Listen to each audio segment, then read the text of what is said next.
This lecture covers module number 6.3, that is input output pads and power distribution scheme. In this module we are going to learn about different electrostatic discharge protection circuits, also known as input circuits or input protection circuits, as well as output circuits. Then the third point is simultaneous switching noise, and the last one is power distribution scheme. To begin with, first point, that is electrostatic discharge protection circuits. Now we consider a integrated circuit that is molded inside a shielding material. It may be epoxy molding compound and black in color. Here you can observe that whatever this lead, that is called as outer leads, that are available for us to apply input to this IC and to get the output generated by this IC. Then you can come across these inner leads. So we do not have the access to this inner lead, that is inside the molding of integrated circuit. Again, from this inner lead you will find that there is one small wire or very thin wire that is get connected to squares that are shown here with the blue color. So 1, 2, 3, 4 and 5 square has been shown. So that is called as pads. So whatever the signal you are going to apply to this lead or to this terminal, that first reach via this outer lead, inner lead and these small wires or very thin wires to the pads. So it does not directly get connected to the chip, or you can say it does not directly get connected to the circuit that you have fabricated on this integrated circuit. So what are the pads you can observe here? That are of four kinds. In the sense, these pads, or you can say these pin, can be acts as the input pin, can be acts as the output pin, or some pins can be configured as bidirectional pin.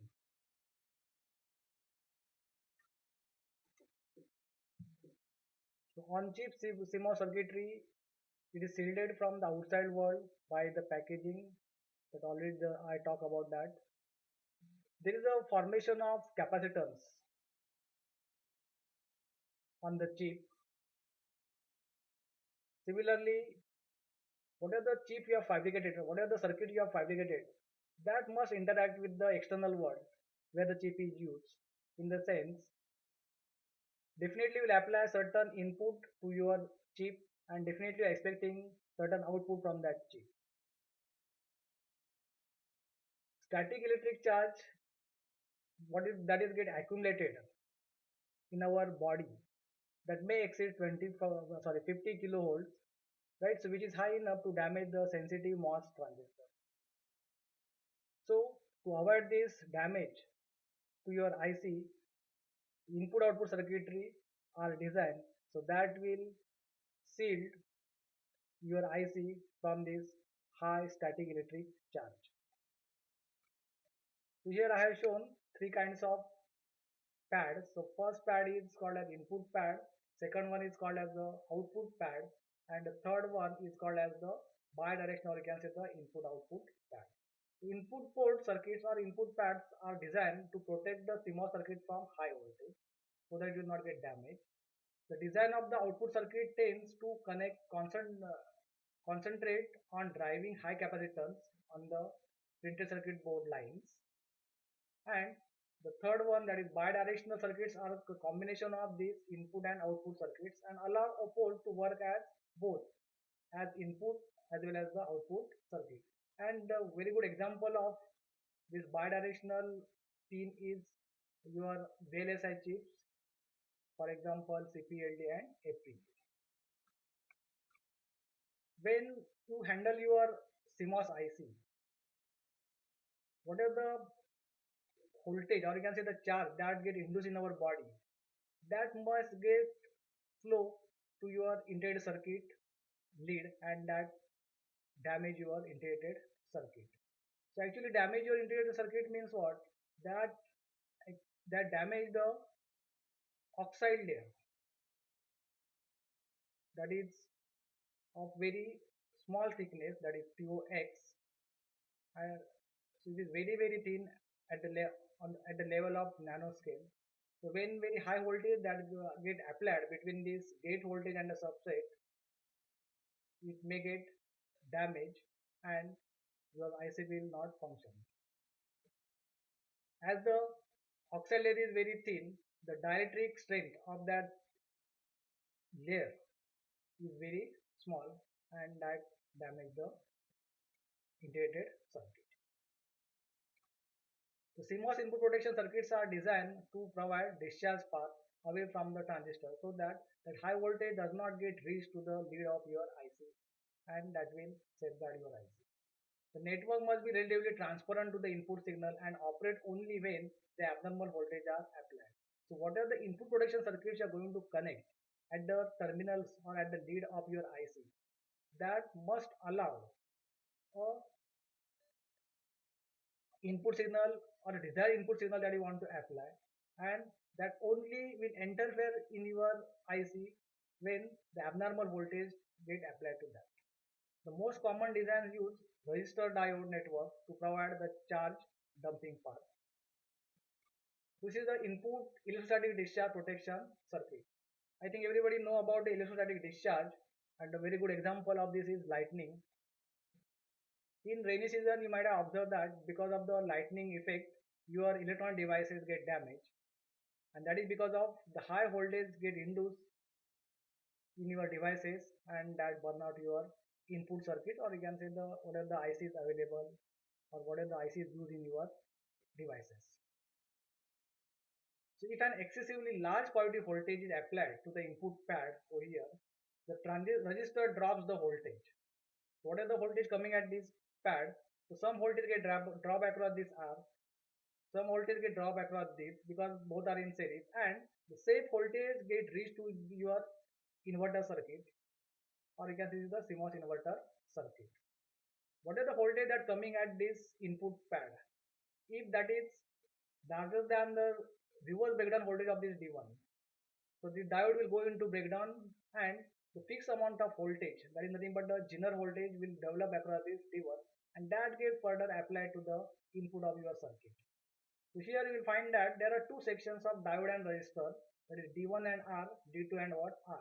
If this first section fail to safeguard your IC, the second section will take the charge and the safe value of voltage get applied to the input of your CMOS circuit. Under this condition, or you can say under this condition in the sense when the high voltage get applied to the pad and that is of positive polarity, the diode D1 and D2 undergo into breakdown region and steer charge away from the gates of the input stage transistor. Means when this diode goes into reverse breakdown, the current will get passed through this D1, the current will get passed through D2 and the charge dumping takes place and the safe voltage will reach to the input of your CMOS circuit. The diodes used over here typically having a breakdown voltage of 10 to 12 volts. This is the basic configuration of input protection circuit and is used to protect your IC against electrostatic discharge. The next configuration is, instead of only using diode D1, R1, D2 and R, they have used D3 and D4.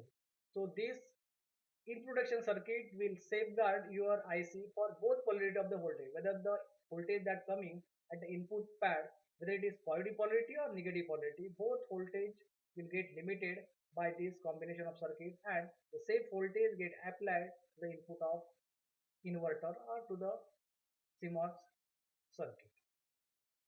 In addition to this D3 and D4, you will find that a high threshold voltage MOSFET is connected over here. So if the D1 and R1 fails to control the voltage, then this high threshold voltage MOSFET will conduct and that will give the dumping path for the current and the safe voltage get applied to this. So this gives actually double protection for your integrated circuit. The circuit keeps the DC voltage reaching the gate in the range of what? Minus VD to VDD plus VD, where the diode drop is equal to what? 0.7 volt. A special high threshold voltage, that is NFET, is connected over here to provide additional charge drainage or the charge dumping. So these are the two basic configurations used to protect your IC against electrostatic discharge. In addition to this, a Schmitt trigger can be used as an input circuit to guard against the noise induced by the false switching. So this is the basic circuit of the Schmitt trigger, and this generates a upper threshold voltage. This generates a lower threshold voltage. I think you know about UTP and LTP in your Schmitt trigger circuit. I think that you have learned in DLIC. So V plus voltage get decided by this parameter and V minus voltage decided by this parameter. So whatever the noise voltage get induced in the input pad, that will not reach to the input terminal of your IC or the CMOS IC, and there will be no false triggering takes place in your integrated circuit. So the Schmitt trigger is used to avoid the false triggering because of the noise voltage get induced. This is the symbol of Schmitt trigger, and typical voltage transfer curve is also called as a hysteresis curve. Now going towards the output circuits. So here I have shown a single output circuit, also called as what? Output driver. I have explained that when you fabricate any circuit or when you fabricate a physical MOSFET, that is always associated with the unwanted capacitor. So on your IC there are thousands of transistors, and because of that large capacitors get formed at the output of circuit. So this capacitor must get charged fast, so that you have to design your output circuit such that it will drive the large current to charge this capacitor, and that will increase the speed of operation of your chip. To provide this large driving current, you have to put so many stages in cascade, and that will induce the or that will generate the high current required to charge the on-chip capacitor.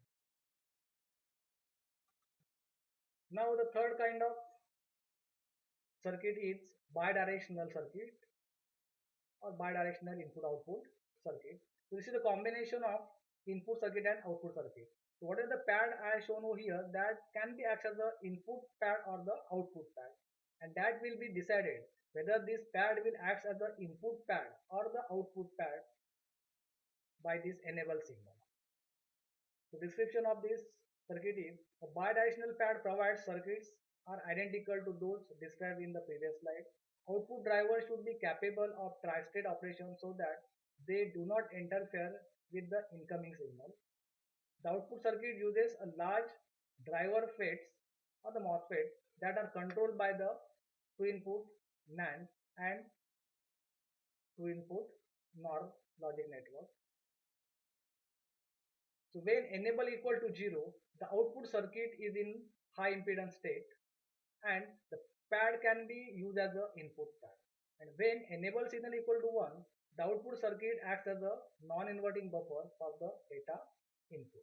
So this enable signal will allow you to configure this pad as the input pad or output pad, and not simultaneously input output pad. Next point, that is the second last point in this module, is power distribution. You have only one lead for the IC where you are connecting the VDD, but in your IC there are so many modules, there are so many circuits. Each and every module, each and every circuit within your module needs the power supply. So let us say if you are connecting a VDD equal to 5 volt and base is equal to 0 volt. So VDD equal to 5 volt must get reached to each and every circuit, or you can say that must get reached to each and every module of your IC. But to connect this VDD, you need to use a interconnect wire, or you have to use the wire. When you take any wire, it's having what? A finite resistance.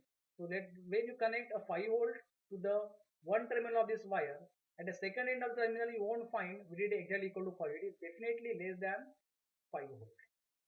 So to apply exactly VDD, for example, exactly equal to 5 volt to each and every circuit in your integrated circuit, you have to use a proper power supply distribution grid so that each and every part of the circuit will get a same amount of voltage.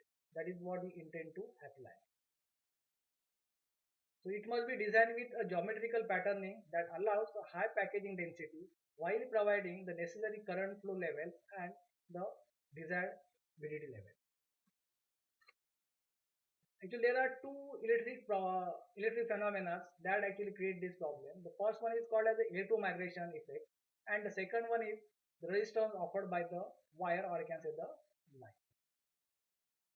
The first phenomena, that is electromigration, where high current when high current flows through your very thin wire or very thin interconnect, because of that high density current, atoms will start moving from one place to what other place, and that creates the hillocks and the voids in your wire.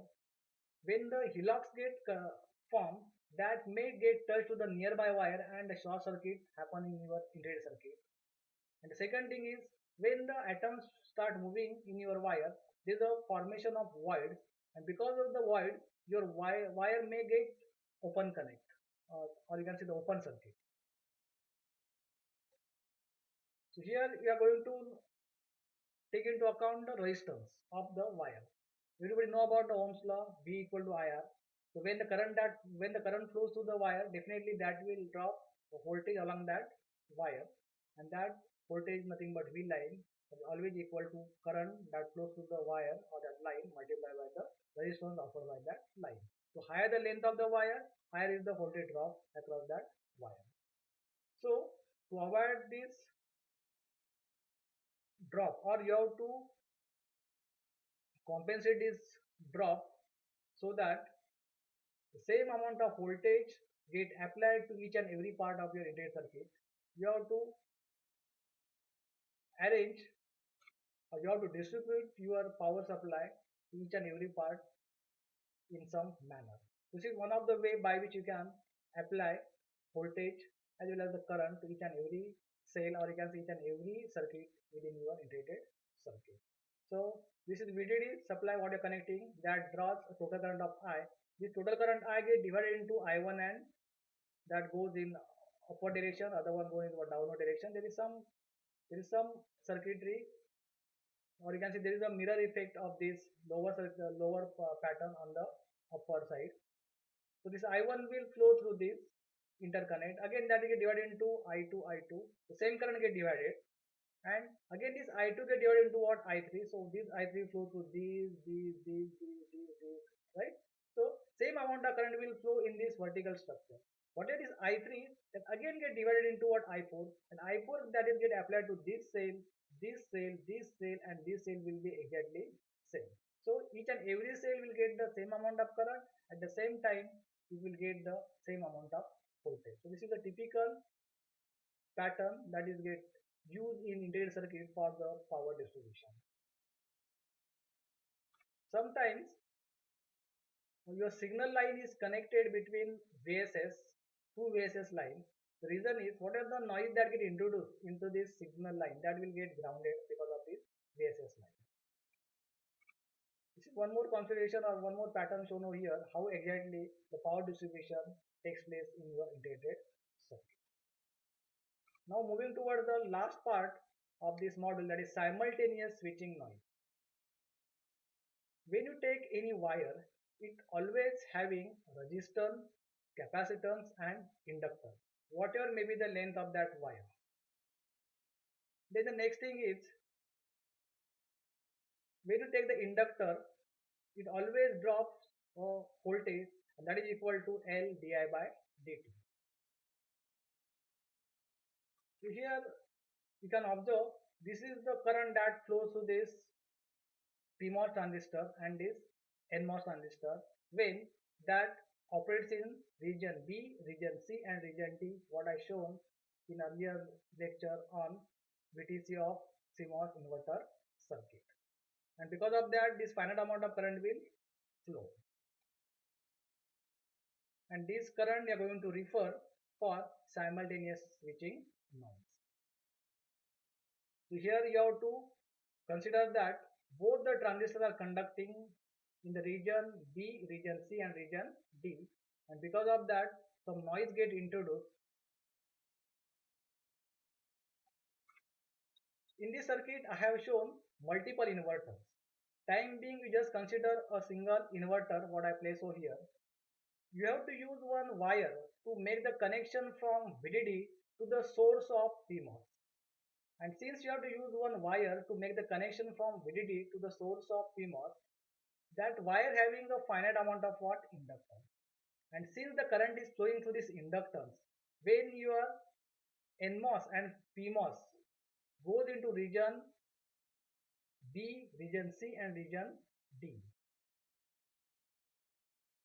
So because of this current I1, the voltage get developed across this L1 and that is denoted by, let us say, V1.